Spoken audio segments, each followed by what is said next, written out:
So work on the 72 Nova is underway. Last time we were here, we were ripping out the interior, trying to figure out the condition of the floor so we could figure out what materials we need to order in order for this project to continue. But in order to be able to tackle this restoration properly, there's still a lot of work to be done. We got to rip the rest of the interior out and expose any potential issues. So after removing the headliner, I could say we got a whole hell of a lot of problems now. A lot bigger project than I expected, because we've run into some problems, some big ones. My name is Trooper Max, and I'm restoring a car that's been off the road since 1977. But I've never done this before. I've taken the time to do my research, and I'm building the car of my dreams, hoping to inspire others to do the same. So now we know what we need, we've made our order, we've already got some of the stuff, that's why I got the floor pan and the outer wheel arches here. The rest of the stuff is going to take several weeks, if not several months to come, so it's always good to keep going, make your list ahead of time, and then work on something else so you're not stopping and waiting for all this time. Even though we're not going to be working on these elements right away, it's good to start stocking up these things while you work on other stuff. Have a lot of projects on the go. So we're going to be doing a significant amount of work on the floor and the quarter panels, but before we do that, we got to remove everything from the inside so nothing gets damaged while we're working. But before then, I want to show you some of the stuff we found inside the car. So check out some of the stuff we got here. First of all, 8-track. I wonder what's on this. This must have been somebody's mixtape. That's pretty cool. So that'll go right in there back in the day. That's the old 8-track player, Sanyo. That's pretty neat. Definitely not going back in the car, but it's pretty cool to see this. Really curious what type of music they got on here. They had a little amplifier in the middle too. This is for the shifting, center console. They also have these cool speakers. Check this out. So instead of speakers in the wall, they had this homemade device, and then they shoved the speakers in the middle. It's pretty cool. I might actually reinstate this and just put new speakers in there. That's kind of cool. I've never seen that before. That's a pretty cool idea. Great use of space. Another thing they had here, this little toggle. So they obviously had their controls here, probably electric fan, that kind of stuff. And then check this out. We got all our gauges that we need, and they're in great shape. Just gonna clean that up, put it back together, and that's pretty much it. So the car is in good shape. We got all the interior pieces here that we need. Let's move on to the next stage. So this is the interior we've pulled out of the car thus far. So we pulled the seats out, pulled the rear seat out. These are already off. They were just lying in the trunk. And as nasty as they may look, we are actually going to try to save these in the future. Last thing I want to do is just pull the rest of the seat out from inside, and then we can clean everything. Other than that, we have some aluminum trim here, and we got the original jack actually that came with the car. So this is what it came with. So now I'm gonna go inside, take out the rest of the interior, and get going. I'll be back. Now before we get to ripping out the rest of the interior, there was one more thing that was lingering, and that's this guy right here. Clearly a Bondo patch was done over here. Not sure the extent of the damage.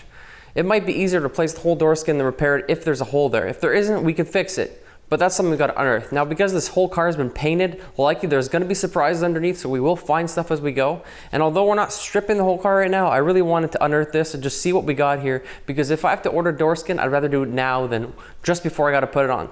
So what we're going to do is going to use some big boy toys, because in a big boy job, you need big boy toys. So all the guys and gals use this. This is the Eastwood SCT, kind of the industry standard for bodywork, you know, removing paint and whatnot. But the thing is, this is pretty darn expensive, to be honest with you. It was like $200 some on the website. After all the shipping, duties, conversion, because I'm in Canada, it ended up $550. Whereas I went on Amazon, picked up this knockoff for $150. So I got two different options. It's kind of a thing I'm gonna do on the series, is do like comparisons, you know, the cheap stuff versus the good stuff. What are the options? You know, what works for me? Because not necessarily, you know, one tool works for everybody. So we'll see. So I think for the sake of it today, we're just gonna use this thing right over here, see how it does. When we get into the actual body work, we'll do the comparison on both the tools. And because we're gonna be using a lot of different tools and materials, I'm gonna put the links below in the video description just so you can find them too if you need to follow along and you wanna get the same products. Alrighty, let's see what sins have been committed upon this car.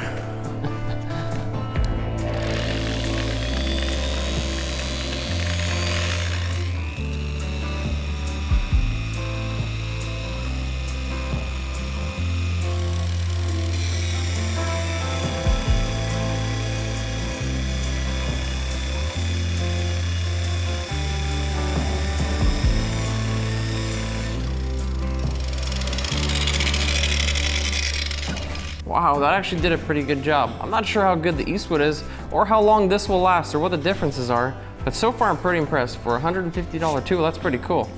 So that's awesome. It's just a big old dent. We could definitely fix that. Don't have to get a new door skin. Moving on.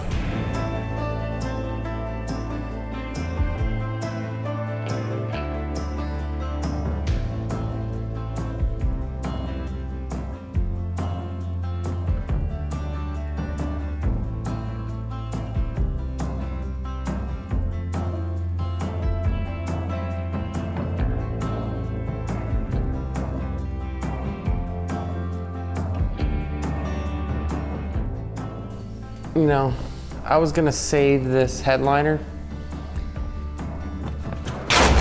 I don't wanna do that anymore. This is nasty.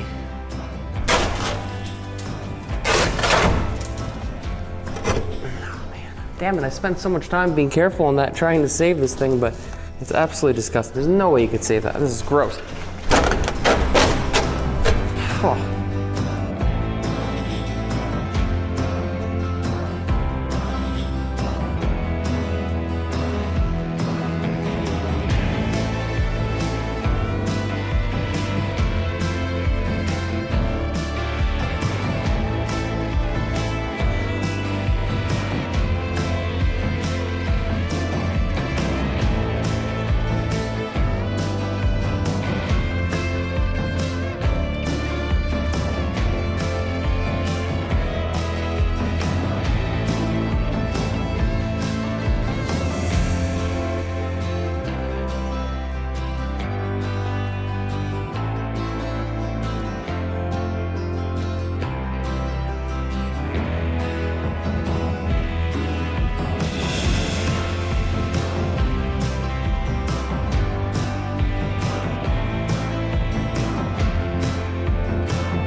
All right, so this is the part I was curious about.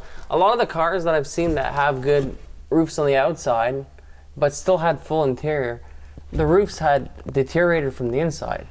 And looking here, let's take a gander. That's not bad. Actually quite silver. There's some surface rust there.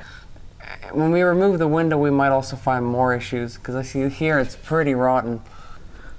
All right, so the one problem we do have is right in there. It's impossible to see with the camera, but if I put my finger in there, I just feel lots of rust.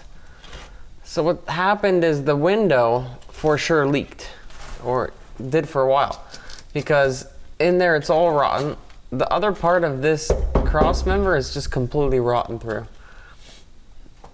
This part is nice and strong, and unfortunately, I hate to say this, the only way to fix it is to take the whole roof skin off. Yeah, and you can even see these are all rotten away. These will be replaced.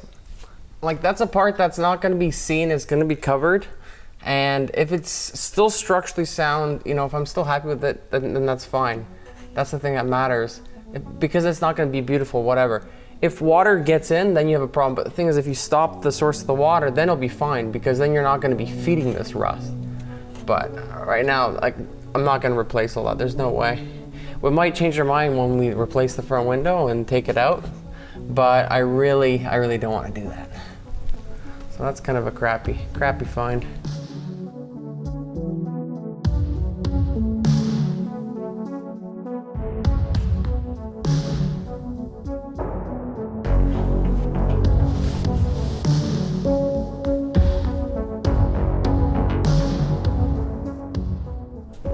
Alright, so I've continued to remove parts from the roof of this car, and things have just gone from bad to worse.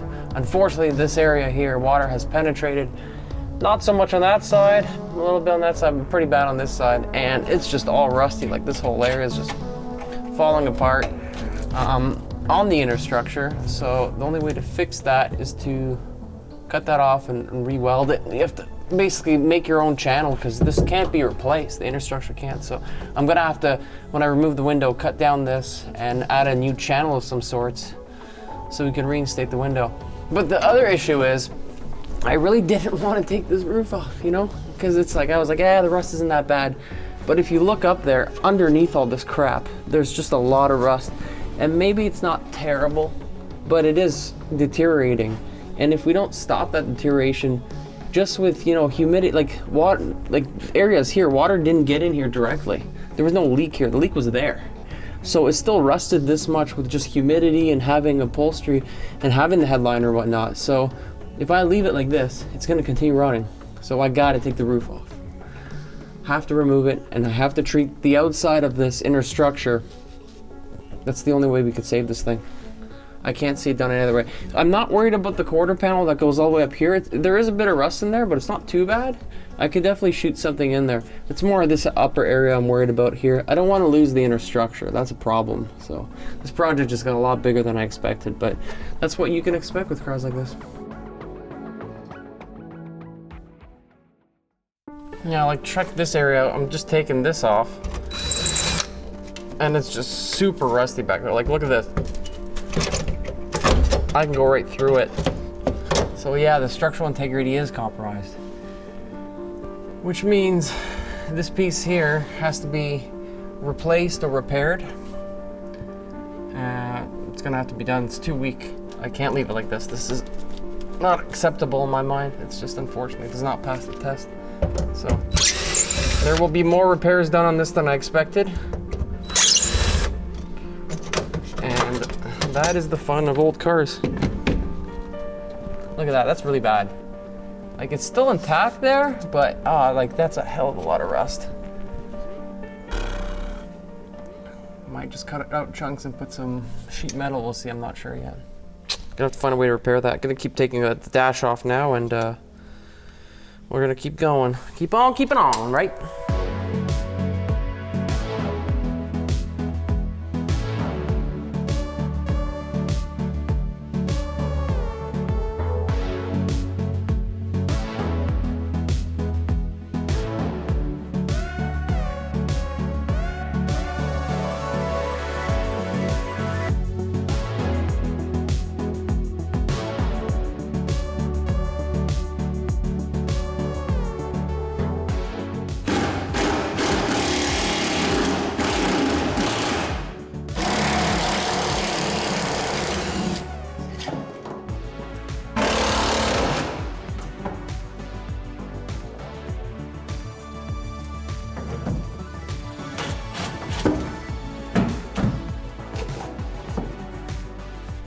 Yeah, so that's a problem I've had before. These seatbelt bolts, they just get so stripped over time and they're all rusted in that there's just nothing you can do to take them out. I had the same problem with my Cherokee. There's a little trick I thought of though that helps get rid of them if you can. It's not always gonna work, but so I like to take one size up with an extension, and that's not supposed to fit in there, but I'm gonna make it fit with a hammer.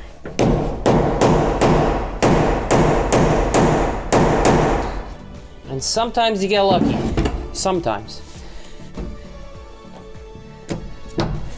Let's see.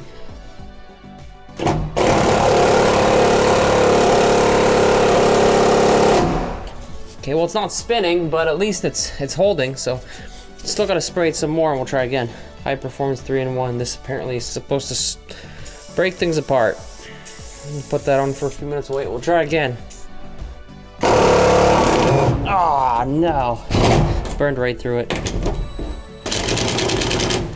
Now we're in real trouble now, boys and girls.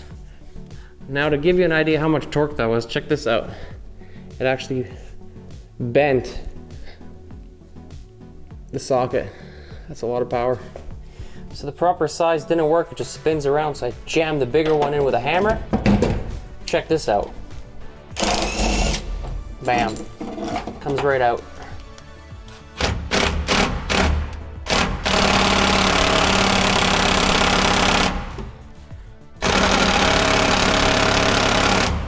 Nope. No luck. That's not coming out no matter what. So I was messing around with this off camera, and with my bare hands I broke off the metal seatbelt support. That means me or whoever was driving this thing in the future would have gone right out the window if there was an accident. Just goes to show you this stuff is not worth keeping. So we're actually even gonna change all the brackets everywhere because this is scary. That was pretty eye-opening. Like, that's really thin metal too. I wouldn't trust my life on that. I think it's good to take these out, put all new ones. Even if they look solid, they might be like that. Whew, car's really starting to turn into quite the basket case, isn't it? No, in all seriousness, this is all to be expected. You gotta remember this, this car's over 50 years old. It hasn't been on the road for 46 years. And at the same time, it was sitting, and with having, the interior on and everything, you can expect it to rot away. And that's why the trunk is in such good shape, because there's nothing inside there. So there's nothing to hold the moisture. So for people that want to put tarps on their cars or leave their interiors in for a long time, it might be a good idea to rip the interior out. Not put a tarp on the car, but rather you can have like a canopy over it, but you want the moisture to escape. That's what's happening here, and that's why it's rusting the way it is. But with that said, now we've kind of cleaned it up. We got everything ready except the dashboard. We're gonna take that off next. But before we do that, what we can do now, based on everything being off, is really make a strong plan. So first thing to talk about is the floor. So I had mentioned the floor. I want to replace parts of the floor. I wasn't 100% sure exactly what I wanted to do. Well, now it's really apparent. So the floor is not in bad shape because we actually have a lot to work off. The transmission tunnel is good, and underneath the front seats is all structurally sound, so there's no reason to have to change that. And obviously we knew we were going to change the floor pan in the back. However, we were trying to save the front, but after further inspection, it just makes sense to get rid of these and change them. Now, a lot of people watching this be like, of course you got to get rid of them. Look how rusty and crappy they are. Well, the thing is, if you look underneath, it's really not in that bad shape, so it was really hard for me to choose. And what really surprising was standing on these, even the ones that are bad, they don't even buckle with my full body weight on there. So you have to think of what's the level where you're like, oh, they got to be changed, or they don't have to be changed. In a lot of cases, it's just they're ugly. Like this part here, it looks really nasty. And if I were to take a screwdriver, a lot of people would say, oh, you probably can go right through. But check this out. Absolutely nothing, you barely even denting it. So this is crazy strong.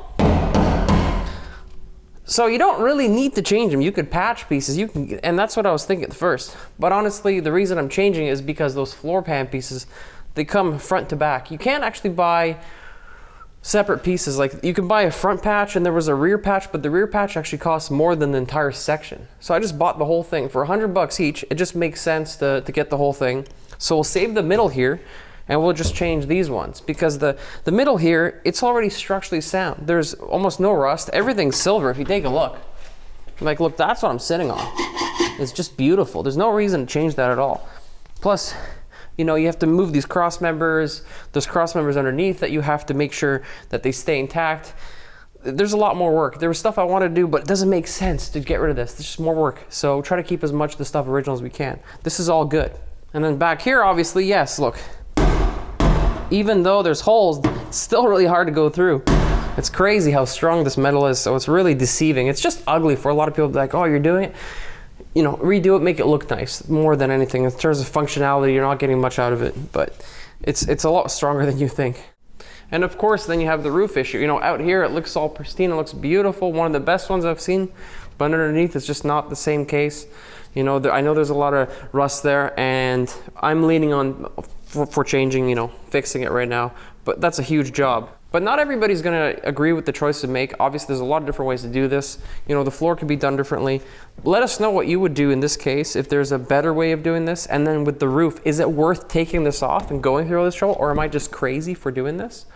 Does that structure have to be dealt with, or is it passable? For me, it's more knowing that there's gonna be moisture getting in there forever and it's slowly rotting away, and I'm putting all this hard work. I just kind of want to do the whole thing, do it correctly as much as I can, but still be smart about it, not try to give myself extra work. Let us know what you think. Oh, if you have a tip on how to get those screws out, let us know. It might help somebody out in the future.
So far it's going pretty good. The disassembly is almost done. Just have a few more things to do. But the main thing we gotta do before we do any sort of cutting and bodywork here, I wanna get rid of the old gas tank. It's not doing us any good. It's just a danger, so we're gonna get rid of it. The thing is, it's got gas in it. So are you as curious as I am to see what 40-plus-year-old gas looks and smells like? Let's take a look. Well, it certainly doesn't smell any different. Let's see what it looks like. Let's pump this bad boy out. Yeah, nice and rusty. That is nice and rusty. Now I know some of you will be tempted, but trust me, you don't want to pour this into your lawnmower. It would clog it right up.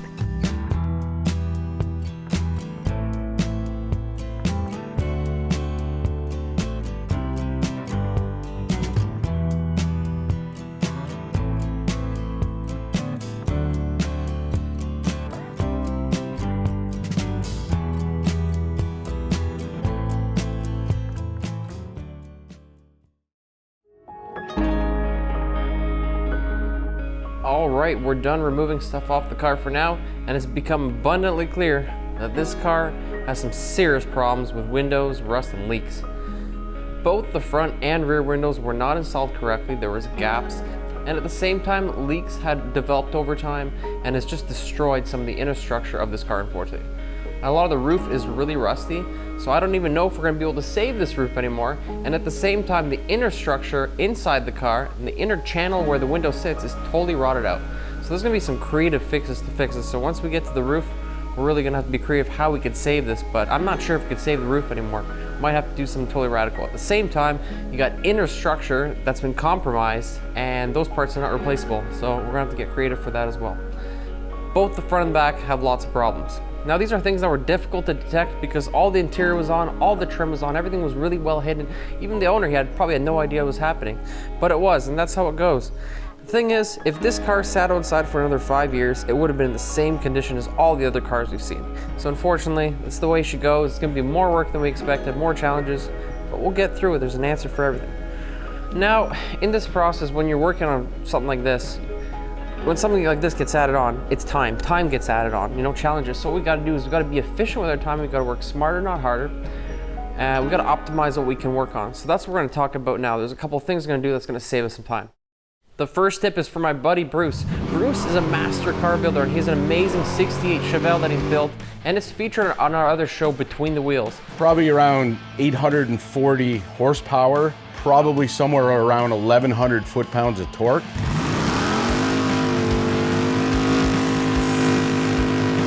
Now Bruce's tip is all about being efficient. There's lots of things to do, but you can't always get everything you want to do. So what you do, grab a piece of paper, get yourself a list, put it on. Like here, I got floor, quarters, wheel well, roof, and dash. I don't have all my pieces for this. I want to start my floor, that's the first thing I'm going to do, but I only have one piece of my floor. So if I get that done, I move on to the quarters, and I'm still waiting for that. That's not checked off. Next thing is the wheelhouse. I can't do that until the quarters are off. So I have to start the quarters, then I can put that in. And then I have nothing from my roof right now, so I gotta figure that out and order my parts, because as soon as I'm done these things, I'm moving on to the roof. So I gotta have that ordered. So I gotta order what I need for the roof and the dash. I gotta figure out and keep moving. At the same time, I like to have all my materials on site the day before I start. So even if I'm tired, I like to go get all my stuff, get ready, make sure I have everything I need so I don't have to run to the store. So the day of the restoration, on the job, I have everything ready, bam, you're going right away. There's no wasting of time. It's just a very efficient way of doing it. The next tip is from Attila, and it's all about organization. Much like Bruce, Attila is a master car builder, and he built this amazing 1969 Camaro, which we also feature on Between the Wheels.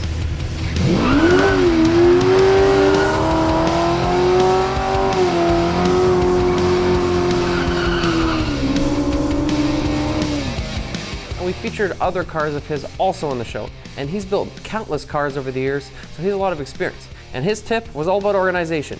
We rip this puppy up and we don't know where anything goes, so what you have to do is every time you take something off, take a little sandwich baggie, label it, put the screws in and move on. We got a whole box of things here.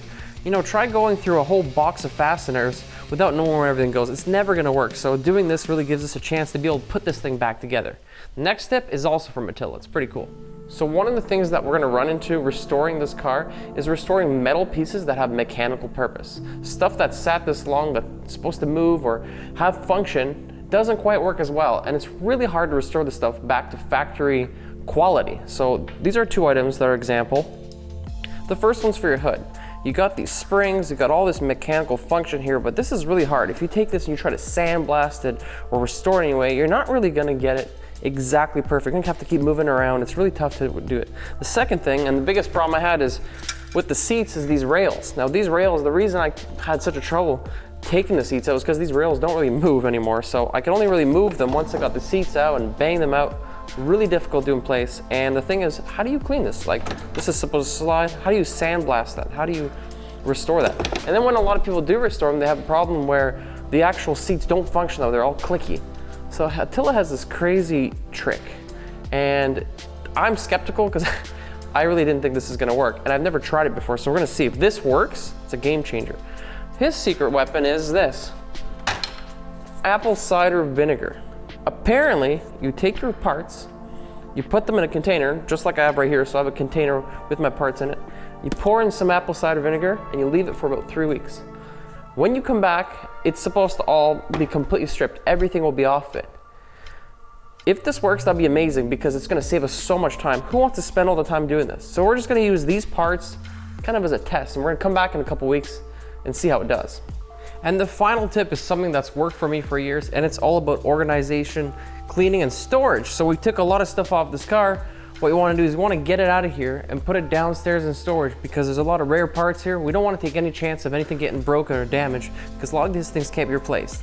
Even some metal pieces there. You see these rusted pieces? Likely we're gonna change these, but a lot of the experts say don't throw things out, don't throw anything out on these cars. Keep everything, even if you just need it as a template, because you never know if you can get it or not. So best to keep everything. So I'm gonna take everything downstairs I'm not working on, even if I'm gonna be working on it soon, put it in storage so it's safe. But prior to doing that, what I like to do is clean everything up because you really don't wanna bring this dirty stuff inside. So everything's gonna go outside and get a quick wash with soap and water. And for things like upholstery and seats that are all moldy, what I want to do is I want to get rid of the biohazard. You know, I got young kids around, it's a health and safety issue, so I like to use 1 part water, 1 part alcohol, just clean it up, remove any sort of mold or contaminants off the surfaces, and then bring them inside. Because I got young kids running around, I don't want them playing around with this stuff, just in case they get somewhere they're not supposed to, they're not in a sort of inherent danger. So deconstructing this vehicle, bringing it down to bare metal and seeing all the problems really has me thinking about this whole journey that I was on looking for the car in the first place. So when I was looking for a car that was in a specific condition and that had a story. Now, we were very patient looking for this car. It took over a year, and I just recall one time, about halfway through the journey, somebody was helping me out, giving me advice, trying to find, other cars, and he had suggested a car that wasn't exactly the same thing, and I said no. And I kept posting on different groups, and once I posted on a Facebook group, and he was on it, and he decided to put a post up, and along the lines of saying, what you're looking for Goldilocks, you're never gonna find it, and what you're doing is you're dreaming, kind of like that. And it just kind of really embarrassed me. I took everything down, and I was really kind of thinking about the whole journey and why I was doing it. Maybe it was kind of crazy. It was just kind of embarrassing and uncomfortable, and it made me really question my thoughts. Well, after spending so much time looking for this car, I could tell you we found Goldilocks. But Goldilocks isn't perfect. It's got issue, right? It's got stuff that we didn't see, and that's the importance of taking it down to seeing the shape, because you just don't know until everything's off.